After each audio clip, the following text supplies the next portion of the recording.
Hello friends, welcome to study कर। मैं हूं आपका दोस्त प्रभाकर।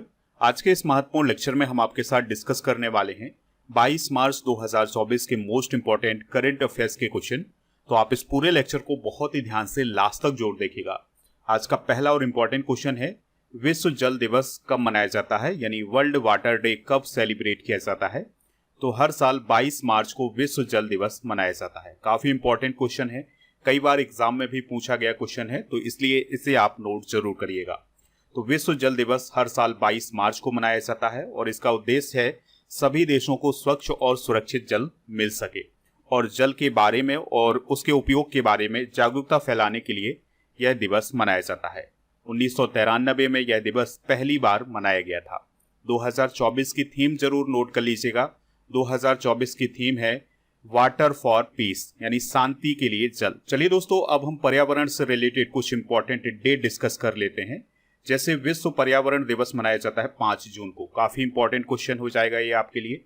पृथ्वी दिवस मनाया जाता है 22 अप्रैल को। तो 22 मार्च को जल दिवस और 22 अप्रैल को पृथ्वी दिवस मनाया जाता है, तो इनमें आपको कंफ्यूज नहीं होना है। विश्व महासागर दिवस कब मनाया जाता है?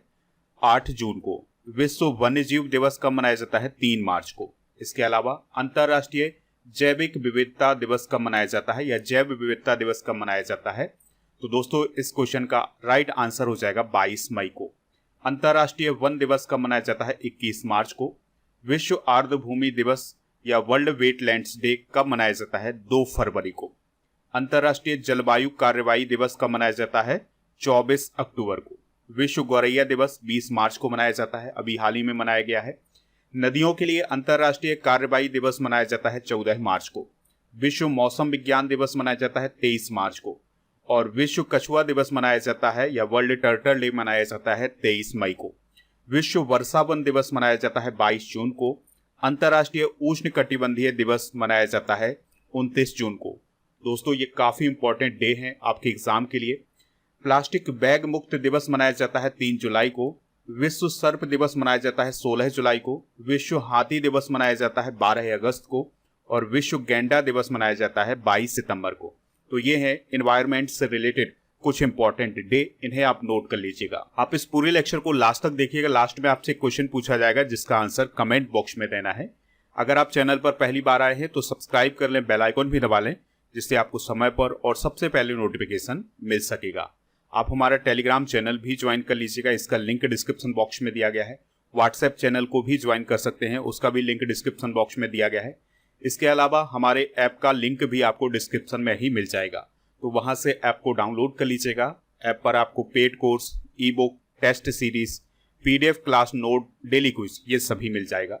ई बुक की अगर हम बात करें तो मंथली करंट अफेयर्स और ईयरली करंट अफेयर्स की ई बुक आपको हिंदी और इंग्लिश दोनों मीडियम में मिल जाएगी। तो इन सभी को प्राप्त करने के लिए ऐप को जरूर डाउनलोड करें। नेक्स्ट क्वेश्चन है, लियो वाराडकर किस देश के प्रधानमंत्री थे जिन्होंने अपने पद से इस्तीफा दे दिया है? काफी इंपॉर्टेंट क्वेश्चन है। तो लियो वाराडकर आयरलैंड के प्राइम मिनिस्टर थे, तो उन्होंने अपने पद से इस्तीफा दे दिया है। खास बात यह है इनके बारे में कि यह भारतीय मूल के थे।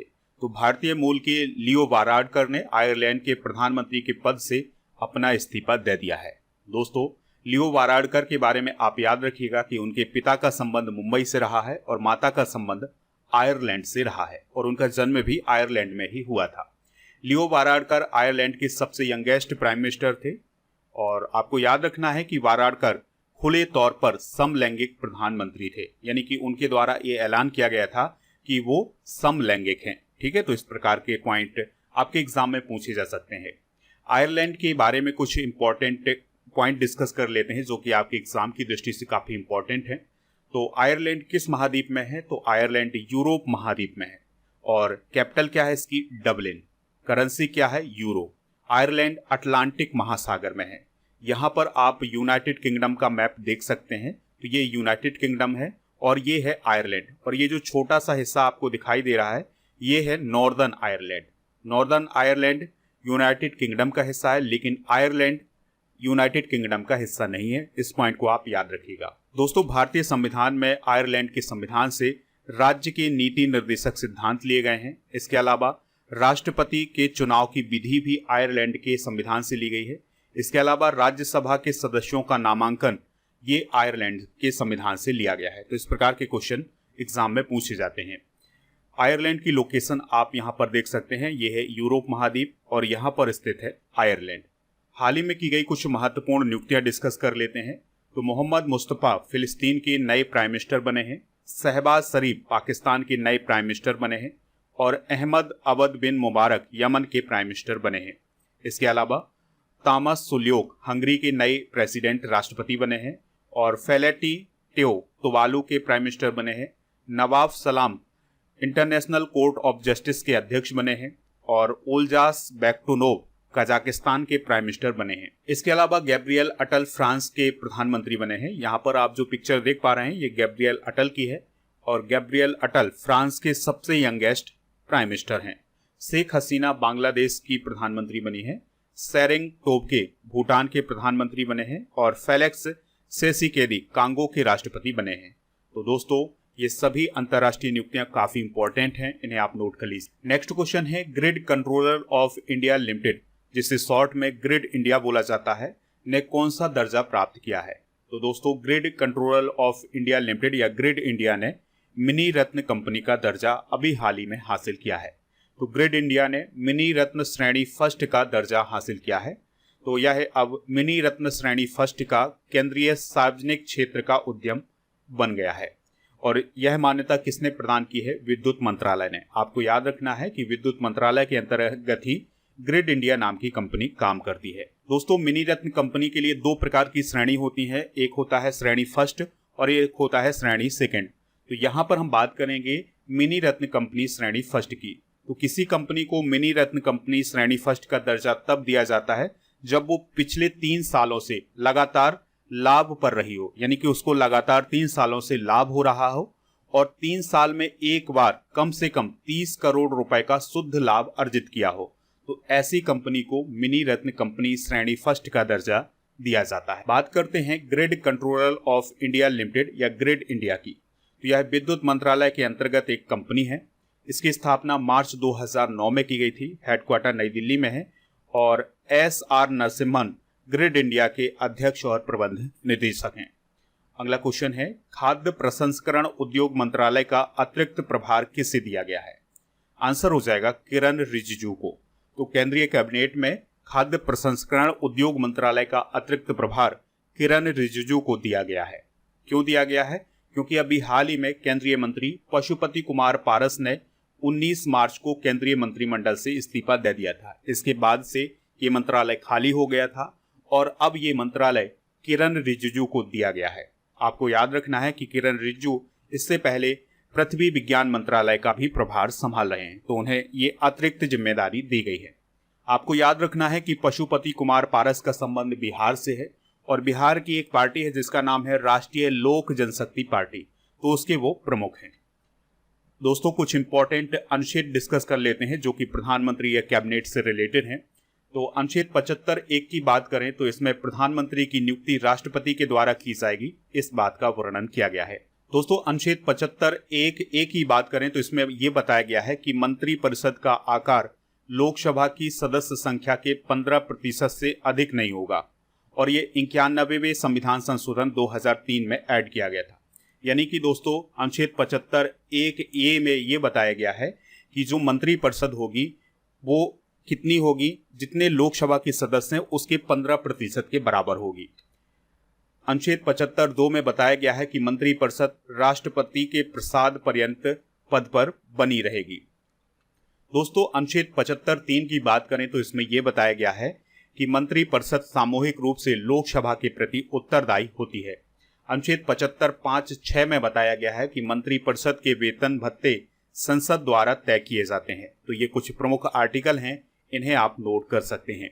नेक्स्ट क्वेश्चन है भाषा नेट पोर्टल किसके द्वारा लॉन्च किया गया है। आंसर हो जाएगा national internet exchange of India. तो national internet exchange of India के द्वारा अभी हाल ही में भाषा नेट पोर्टल को लॉन्च किया गया है और इसका उद्देश्य है डिजिटल समावेशन को आगे बढ़ाना और भाषा की विविधता को बढ़ावा देना। चलिए कुछ इंपॉर्टेंट पोर्टल डिस्कस कर लेते हैं जो कि आपके एग्जाम के लिए काफी इंपॉर्टेंट हैं। मेरा युवा भारत पोर्टल नरेंद्र मोदी जी के द्वारा लॉन्च किया गया था। I start talent connect portal Rajasthan की सरकार के द्वारा लॉन्च किया गया है। सरपंच संवाद ऐप असम के राज्यपाल के द्वारा लॉन्च किया गया है। फ्लड वॉच ऐप केंद्रीय जल आयोग के द्वारा लॉन्च किया गया है। पाठ मित्रों एप्लीकेशन कपड़ा मंत्रालय के द्वारा लॉन्च किया गया है। नेक्स्ट क्वेश्चन है, चेन्नई सुपर किंग्स यानी सीएसके टीम के कप्तान कौन बने हैं? आंसर हो जाएगा ऋतुराज गायकवाड़। तो इंडियन प्रीमियर लीग की एक टीम है जिसका नाम है चेन्नई सुपर किंग्स। तो सीएसके के अब नए कप्तान बन गए हैं ऋतुराज गायकवाड़, क्योंकि महेंद्र सिंह धोनी ने सीएसके की कप्तानी छोड़ दी है। दोस्तों, ऋतुराज गायकवाड़ सीएसके के चौथे कप्तान है। इससे पहले एमएस धोनी, सुरेश रैना और रविंद्र जडेजा सीएसके की कप्तानी कर चुके हैं। सीएसके के बारे में आप याद रखिएगा कि चेन्नई सुपर किंग्स ने 2010, 2011, 2018, 2021 और 2023 में आईपीएल का खिताब जीता हुआ है। यानी सीएसके ने कुल 5 बार आईपीएल का खिताब जीता हुआ है। बात करते हैं इंडियन प्रीमियर लीग की यानी आईपीएल की। तो आईपीएल का प्रशासक कौन होता है, किसके कंट्रोल में आईपीएल आयोजित किया जाता है? तो बीसीसीआई के कंट्रोल में आईपीएल को आयोजित करवाया जाता है। आईपीएल का पहला संस्करण कब हुआ था? 2008 में। सबसे अधिक खिताब जीतने वाली टीमें कौन कौन सी हैं? सीएसके और मुंबई इंडियंस। तो इन दोनों टीमों ने 5-5 खिताब अपने नाम किए हैं। दोस्तों, आईपीएल 2024 की शुरुआत कब होने वाली है? 22 मार्च को, यानी आज से ही आईपीएल की शुरुआत होने वाली है 2024 के संस्करण की। आईपीएल 2024 में 10 टीमें हिस्सा लेने वाली हैं। आईपीएल 2023 का खिताब सीएसके ने जीता था। आपको याद रखना है कि आईपीएल 2024 के सबसे महंगे खिलाड़ी कौन बने हैं? Mitchell Starc. इन्हें 24.75 करोड़ रुपए में केकेआर की टीम ने खरीदा है। अगला क्वेश्चन है, लोकतंत्र के लिए तीसरा शिखर सम्मेलन किस देश में आयोजित किया गया है? तो लोकतंत्र के लिए तीसरा शिखर सम्मेलन अभी हाल ही में साउथ कोरिया में आयोजित किया गया है। तो दोस्तों, दक्षिण कोरिया की कैपिटल सियोल में लोकतंत्र के तीसरे शिखर सम्मेलन का आयोजन किया गया है। इसका आयोजन 18 से 20 मार्च 2024 तक किया गया है। इस पॉइंट को भी आप नोट कर लीजिएगा। लोकतंत्र के लिए पहला शिखर सम्मेलन कब हुआ था? 2021 में। और कहाँ हुआ था? अमेरिका में हुआ था। ठीक है, तो ये जो शिखर सम्मेलन आयोजित किया जाता है लोकतंत्र के लिए या डेमोक्रेसी के लिए, तो इसमें विभिन्न देशों में डेमोक्रेसी को किस प्रकार से बनाए रखा जा सकता है, इस पर चर्चा की जाती है। 2024 की थीम क्या थी? भविष्य की पीढ़ियों के लिए लोकतंत्र, यानी डेमोक्रेसी फॉर फ्यूचर जनरेशन। तो ये पॉइंट काफी इंपॉर्टेंट है। लोकतंत्र के लिए तीसरा सम्मेलन किस विषय पर या किन मुद्दों पर केंद्रित रहा है, इसको भी डिस्कस कर लेते हैं। तो ये जो तीसरा शिखर सम्मेलन हुआ है लोकतंत्र के लिए, यह गलत सूचना, डीप फेक और कृत्रिम बुद्धिमत्ता यानी आर्टिफिशियल इंटेलिजेंस सहित डिजिटल स्रोत से लोकतंत्र को उत्पन्न होने वाले खतरे पर केंद्रित रहा है। यानी कि गलत सूचनाओं, डीप फेक और आर्टिफिशियल इंटेलिजेंस से लोकतंत्र को किस प्रकार से खतरा है, इस मुद्दे पर यह तीसरा शिखर सम्मेलन केंद्रित रहा है। चलिए दोस्तों, साउथ कोरिया के बारे में कुछ बेसिक पॉइंट डिस्कस कर लेते हैं। तो साउथ कोरिया एशिया महाद्वीप में ही स्थित है। कैपिटल इसकी सियोल है। यहाँ पर दोस्तों आप साउथ कोरिया का मैप देख पा रहे हैं। ये है नॉर्थ कोरिया। नॉर्थ कोरिया वही देश है जहाँ का शासक है किम जोंग उन। और साउथ कोरिया की कैपिटल देखिएगा, ये है सियोल। सियोल के बारे में आपसे एक पॉइंट पूछा जा सकता है कि सियोल किस नदी के किनारे बसा हुआ है? तो यह है हान नदी के किनारे बसा हुआ है। और इसके अलावा आपको याद रखना है कि नॉर्थ कोरिया और साउथ कोरिया के बीच में 38वीं समानांतर रेखा है। तो ये क्वेश्चन भी कई बार एग्जाम में पूछा गया है कि 38वीं समानांतर रेखा किन दो देशों के बीच में है? तो ये नॉर्थ कोरिया और साउथ कोरिया के बीच में है। दोस्तों, साउथ कोरिया के प्राइम मिनिस्टर कौन है? हान डक सू। और राष्ट्रपति हैं यून सुक योल। और करेंसी क्या है यहाँ की? वॉन। कुछ प्रमुख सम्मेलन डिस्कस कर लेते हैं जो कि अभी हाल ही में आयोजित किए गए हैं। जैसे स्टार्टअप महाकुंभ 2024 का आयोजन नई दिल्ली में किया गया है। भारत स्टीम बॉयलर एक्सपो 2024 का आयोजन गुवाहाटी असम में किया गया है। भारत टैक्स 2024 का आयोजन नई दिल्ली में किया गया था। रायसीना डायलॉग 2024 नई दिल्ली में आयोजित किया गया है। जल जीवन मिशन और स्वच्छ भारत मिशन ग्रामीण पर राष्ट्रीय सम्मेलन लखनऊ में आयोजित किया गया था। एंटी डोपिंग सम्मेलन 2024 का आयोजन नई दिल्ली में किया गया है। आतंकवाद से निपटने पर पहली बार EU भारत गोलमेज सम्मेलन नई दिल्ली में आयोजित किया गया है। 7वां हिंद महासागर सम्मेलन 2024 पर्थ ऑस्ट्रेलिया में आयोजित किया गया था। स्टॉप टीबी पार्टनरशिप मीटिंग 2024 का आयोजन ब्राजील में हुआ है। G77 शिखर सम्मेलन युगांडा देश में आयोजित किया गया था। विश्व सरकार शिखर सम्मेलन 2024 दुबई UAE में आयोजित किया गया है। खनन मंत्रियों का सम्मेलन 2024 भोपाल मध्य प्रदेश में आयोजित किया गया है। क्षेत्रीय राजभाषा सम्मेलन 2024 बेंगलुरु में आयोजित किया गया था। नेक्स्ट क्वेश्चन है, रामनाथ गोयंका पुरस्कार 2021 और 22 की घोषणा की गई है।